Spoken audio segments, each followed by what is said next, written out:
How you doing today? We're going to finish up chapter 5 of volume 1 in the Sacramento State Program's 8th edition. Please turn to page 303. So when we talked about activated sludge, we're talking about suspended growth versus fixed film, which is like your RBCs, rotating biological contractors, and your fixed film, trickling filters. Uh, One process that we want to remove ammonia, and we also want to remove phosphorus. Both of those are harmful to the environment. And one way we do that is by the air that we add. So in ammonia, what we're trying to do is we add oxygen and then we have anoxic zones where there's little to oxygen so that the ammonia then can denitrify. So the process goes from ammonia, and then the nitrification part happens. And then in the anoxic zones, the zones that do not have much oxygen or very little, will denitrify. So, like at the plant that I work at, when the influent comes in, it is highly oxygenated. Then it goes to an anoxic zone where the sludge is still moving, but is really slow, and then it goes through another aerobic area where the sludge in the mixed liquor is bubbling, and then once again goes through another series of anoxic because we want to release that ammonia as nitrogen gas. Phosphorus is a little bit different. The biological phosphorus removal is an anaerobic process followed by an aerobic process. So we put it into zones that do not have any oxygen, and then we increase it with the oxygen for the phosphorus removal. The EPA, at least in the last couple years, have been really big on phosphorus removal, as they should, as it does contribute to algae blooms within in the creek. Your aeration tank can be set up multiple ways. We're going to go over some of those that can be. In figure 5.33, this is a low rate or extended aeration, typically suited for small community applications. Extended aeration or low rate ASPs operate at a lower loading rate and longer sludge ages. Um, the solids retention on an extended is about 20 to 30 days. So you can see in the bottom schematic where the influent comes in, we have grit removal, you have an aeration tank, and then into your secondary clarifier. And so that tank is one tank, and it is bubbling, and and, and we have that it can handle flow variations and shock loads, the extended aeration. Then you have your high rate ASPs, and the hydraulic and BOD loading rate are high in this system compared to conventional ASPs. So maybe you would use this at a factory where you have high flows and high BOD, and you're just trying to knock it down, perhaps to then discharge to a collections pipe that goes to another wastewater treatment plant. So the loading rates, when we talk about hydraulic loading rates, are just how much water we can send through there per gallon per minute or per hour or per day. And BOD, when we talk about loading rates, usually we're talking about BOD or organic loading rates. And so a high rate is just what it is. It's a fast, quick to knock it down, but probably depending on the loading rate, this process can achieve about 50 to 95% BOD removal. complete mix in the bottom of 305. This process has advantage of handling toxic waste in the system because the effects of the toxic substances reduced as it's diluted as soon as it enters into the aeration tank. Often, this type of system is suitable for industrial waste or in a municipal wastewater treatment plant receiving industrial or shock loads. So once again, you have a primary clarifier, goes into your aeration, and then it settles out into your sludge, and it is what it sounds like. It is completely mixed. Plug flow. So plug flow is, as it sounds, it is a flow that works through the tank as a whole. In a plug flow, you may have BOD and DO demand is high at the front end of the aeration tank and decreases as the flow moves towards the end of the tank. Plug flow occurs in the aeration tank when the cross section of the flow moves uniformly along the length of the reactor with no dispersion or mixing. Typically, this kind of hydraulic flow is achieved in a long, narrow channel or reactor. Our second or our next is step feed. The difference between step feed and conventional operations is that in conventional activated sludge, primary effluent are introduced at only one point, whereas step feed process, the primary effluent is emitted to the aeration at two or more locations. A good picture of a step feed is on page 308, where you can see there are different types of ways that you can step feed it through. A selection of the proper mode depends on the influent characteristics and the capability of the plant to handle these characteristics. Taper feed, sequential batch reactors. An SBR plant, if you'll turn over on page 310, you can have a primary clarifier. I operated one of these out in Iowa. And so what an SBR, it does not have a clarifier. So it will fill, the air will come on, it will react, it will settle, and then you will take that clear water, the mixed liquor will settle down to the bottom of the tank. You'll take the clear water off, and then you'll go into idle, and then it'll go back into fill. So it fills with the influent, turn on the blower will blow, it will settle, perhaps for 15 minutes. The mixed liquor will settle down in the bottom, and you can take that clear water off and discharge to your next system. One nice thing about an SBR is that it does not have a clarifier. On page 311, you'll see an activated sequence batch reactor. Oxidation ditches. I've been to one, had an oxidation ditch. I kind of call it a poop creek. You can kind of see on the bottom of page 535 an oxidation ditch with a horizontal aerator. If you want more air, so it goes in a creek like fashion, so it will go either clockwise or counterclockwise. But I have had a test question where if you want more air water contact, you would just send those brushes down deeper. So as the brushes go around, it makes contact with the air and the microorganisms.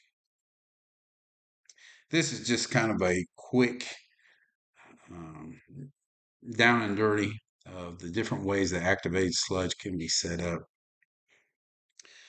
Contact stabilization involves two aeration tanks, one aeration for the RAS, and the second for contact of the aerated RAS with the primary effluent entering the ASP. Contact stabilization attempts to have organisms assimilate and store large portions of influent in a short time. The activated sludge is separated from the treated wastewater in the secondary and returned to re-aeration tank B. Uh, you know, contact stabilization system is an off-stream reservoir of with an off-stream reservoir of organisms, and aeration B avoids a complete washout when high flows occur or kills or a kill of microorganisms when toxic waste reach the plant. I've had a test question on that, and that is one of the advantages of that is when you have high hydraulic flows, you don't have a complete washout, or if you have a perhaps a toxic load come in, that you can save some of your bacteria. On 315, you have the cross method. The cross process is a modification of the conventional activated sludge process and is widely used when wastewater contains a greater ratio of carbaceous to nitrous material than found in domestic wastewater. So perhaps you are nitrogen deficient. So maybe this is a wastewater plant, a package plant at a potato chip factory. And so you're really high in BOD, but very low, perhaps, in ammonia. And so it's using the digester sludge and supernatant back into aeration B.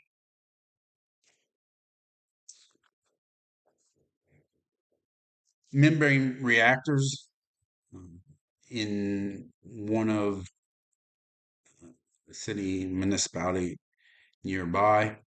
What you have is you have a membrane wall or reactor, you have your aeration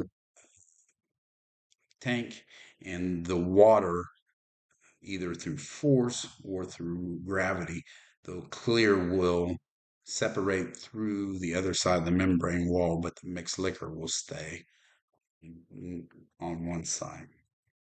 Package plants, the concept of package, when we talk about package plants, we're talking about plants that were made off site, different tanks, not necessarily custom made. They can be, but they are moved in. They're kind of like the mobile home of homes.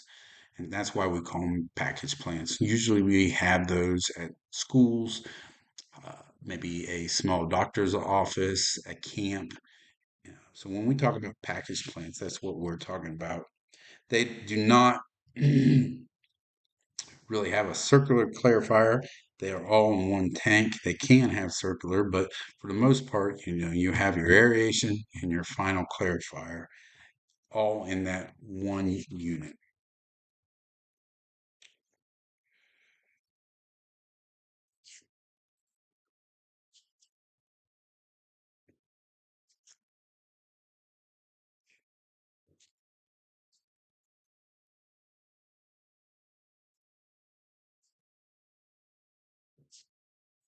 Let's talk about toxicity to organisms. Toxic materials in the plant influence can include heavy metals, acids, insecticides, pesticides, cause severe slowdown or death of organisms, and produce system and effluent upsets. We really need to watch what is coming into our plant. Hopefully, you have a pre-treatment plan and you know when someone's dumping, or perhaps, especially like if you're doing a small school and they clean and strip the floors and they dump all that down the drain, and there are no kids using the facilities, that can really wreak havoc on your package plant. This is a test question I've had on 347. It says if the aeration tank DO levels are high, indicating a reduction or stoppage of microorganisms respiration. So when toxic organisms reach your plant, one thing you'll see is a killing off of the microorganism. Well, when they are killed off, your oxygen level in your DO tank will skyrocket because obviously those microorganisms no longer are taking up any oxygen.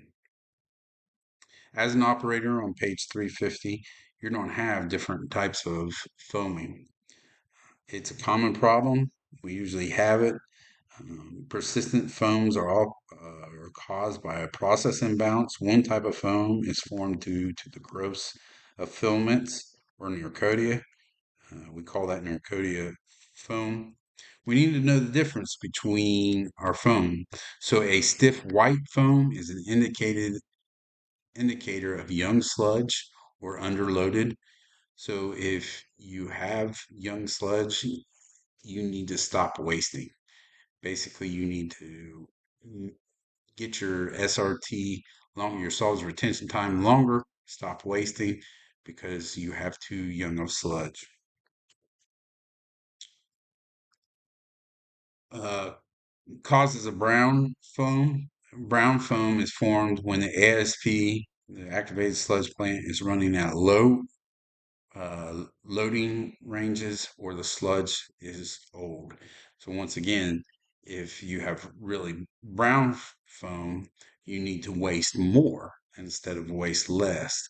Or you're loading, you have a low loading range, which means that your BOD perhaps is not as strong as it typically is. Once again, I use a in school, for example, when you're out in the summer, your loading rate, your organic loading rate is going to be lower because you're not having the amount of students using the restroom. This has been a test question on 353. It says chlorination of RAS or mixed liquor or both has been effective in controlling filamentous foam other than that created by Narcodia. So once again, there are lots of different ways, but you can chlorinate your RAS to help control foam. Very dark or black foam. A very dark or black foam develops when anaerobic conditions is created due to insufficient aeration or industrial waste. Most of you guys are going to have black foam if you're not getting enough air. So if you see that, you need to take out your portable DO probe, measure in the aeration tank, measure the DO, and make sure that you have a 1 to 2 parts per million DO in your tank. Sludge bulking on 356. Bulking is a term applied to the condition in which the mixed liquor solids tend to show a slow rate, come back to a limited extent. The liquid that separates from the solid usually has excellent clarity, but generally there is not enough time for complete removal of the solids in the secondary clarifier.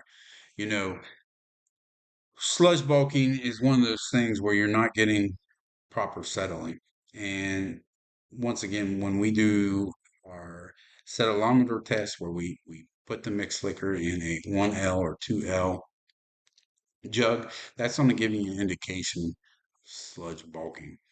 Every day we should be looking at our clarifiers, looking at the clarity, looking for pin flock. We should be looking at our aeration tanks, seeing if we have any foam developing. Filamentous bulking. Low pH, low DO, and nutritional imbalances such as a shortage or abundance of nitrogen and phosphorus can be related to the growth of filamentous microorganisms causing filamentous bulking. So once again, we need to correct the low DO situation. We need to maintain our normal food to microorganism. We need to correct any nu- nutrient imbalances, correct low pH, and chlorinate any of our RAS. Septic sludge. When your sludge remains, maybe you have a clarifier that is down for a length of time, you'll see septic sludge, and it will be black.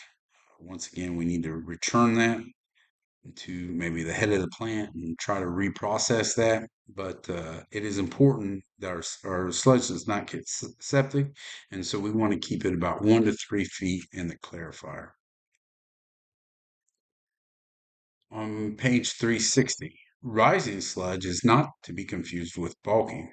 During clumping or rising sludge events, the sludge settles and compacts satisfactorily on the bottom, but after settling, some sludge rises to the top of the water surface in patches or in small particles. Rising sludge usually produces a fine scum or froth on the surface of the clarifiers, usually when denitrification or sludge septicity occurs in the secondary clarifier.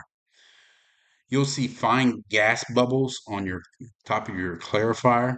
So it'll settle, but then it'll pop. And what you're doing there is you're not getting the proper denitrification. I talked about in aeration tanks, you have your aerobic zones where nitrification happens, and then your anoxic zones when denitrification happens. And if you do not have those zones, there's a possibility that when you send your sludge to the secondary clarifier, it's going to denitrify. When it denitrifies, it's going to pop to the top. And so you need to know, do you have rising sludge or bulking sludge, right? Bulking sludge won't have those gas bubbles that'll pop on the top of your clarifier. You won't see those popping. That is an indication of denitrification. Ashing on 361. Ashing is the appearance of ash-like fine particles on the surface of secondary clarifier. It's called ashing. These particles are either dead cells, fine sludge particles that did not uh, settle due to poor flocculation of the mixed liquor, or grease particles. Then we have pinpoint flock is small, dense, pinpoint shaped flock are most seen in the secondary clarifier when the ASV runs at a lower rate, close to extended aeration, causing poor flocking sludge, or high turbulence in the aeration tank that causes flock shearing. So sometimes you can bubble your aeration tank so much and so uh, violently that you'll actually break apart that sludge flock. We want that sludge to join together so that it drops out um, into our secondary clarifier. Cloudy secondary effluent. Everybody that's ever operated a wastewater treatment plant has probably had cloudy secondary effluent. It has high suspended solids. There may be uh, a toxic or inhibitory substance. Once again, you may have excessive turbulence, and you should probably do a settability test and measure your microorganisms with a microscope. 366 is the activated sludge troubleshooting guide. And I believe the next we're going to talk about is microbiology. On 381, successful operation of an activated sludge process relies on the health of the microorganisms that transform organic pollutants into biomass. We need to know our microbiology, okay? In a typical plant, our bugs go through a growth chart. And so in 383, under the typical growth pattern of bacteria, you have the lag phase where cells grow in size but not in number. And then the log phase, which they grow in number. And then the stationary phase, where the population remains constant, but there are as many cells dying as they are multiplying. So you have your growth, your stationary, and then your death phase. Okay. Death phase is where there are more cells dying than they are multiplying. And so we need to know where we are at in our aeration tanks in terms of what stage. Obviously, in the beginning, you're going to be in the lag and log phase when you first start your plant. But at some point, you're going to get to that stationary phase. Optimal temperature. We bugs have an optimal temperature. There's a good typical bacteria growth curve chart there on 384. We have your lag, your log, and stationary and death. Protozoa are usually single cell organisms and heterotrophs. And we can see those observed through a microscope. So we're going to talk about amoebas, flagellates, ciliates, stalk ciliates, rotifers, and I will let you read on those. But I want you to know that what population we want in our system. So if you don't listen to anything else on this channel, if you get 402, if you can look at that chart and see where we are, those bacteria, a good settling bacteria is going to have rotifers, stoxiliates, free ciliates, some flagellates, and some amoebas. You know, if you have high rotifers and you're starting to see nematodes, you're all the way on um, your you're all the way on to your pin flock side. If you're starting to see a lot of flagellates, you're still on your straggling side. And knowing this chart and knowing when to waste and when not to waste is important. So a good microscope analysis is important to understanding what type of organisms do you have there and will allow you to make a process change. So knowing this chart on 402 is crucial for wastewater and wastewater operators. I think that is it on for chapter 5 for aeration. I may try to expand on one of these parts, but this will be part 2. Thank you.